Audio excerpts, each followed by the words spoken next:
Premier point déjà, construis-toi. C'est le premier step. Déjà, arrête de penser aux femmes. Lorsqu'il nous parle d'hommes princesses ou ce genre de conneries-là, ce qu'il ne comprend pas, c'est que la majorité des hommes princesses, comme on les appelle sur les réseaux sociaux, sont pauvres. Et il faut le souligner. Donc la problématique, c'est pas ne plus être un homme princesse, déjà pour commencer. La problématique, c'est déjà régler tes problèmes de pauvreté.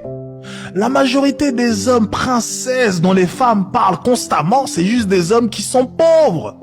C'est tout. T'auras pas d'homme princesse riche. Donc déjà, le premier step, c'est régler ta situation. Dans un premier temps, tu dois te concentrer sur toi. Qui es-tu? Comment est-ce que tu vas te construire? Comment est-ce que tu vas évoluer?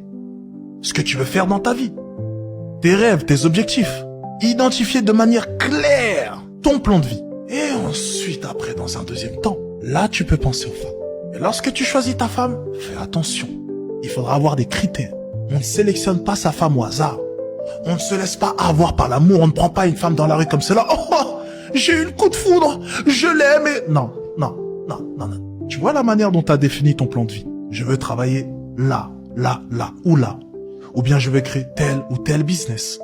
J'aimerais être millionnaire, milliardaire, gagner je ne sais combien par mois, minimum 10 000 euros, peu importe. Tu vois la manière dont tu as établi ton plan de vie? Eh bien, tu reproduis cette même éthique vis-à-vis de ta femme. Donc, on laisse pas place au hasard. Parce que si tu te laissais guider par tes émotions dans la vie de tous les jours, pour ton business, ou même pour trouver un boulot, au final, tu foutrais rien. Tu ferais rien de ta vie parce que généralement, t'as pas envie de faire les choses. Mais non. Tu t'es dit que ce sentiment-là que tu as, la flemme que tu ressens, tu dois l'écraser et tu dois être discipliné et tout simplement avoir un plan de vie. Eh bien, ce même procédé-là, tu dois l'appliquer avec ta femme.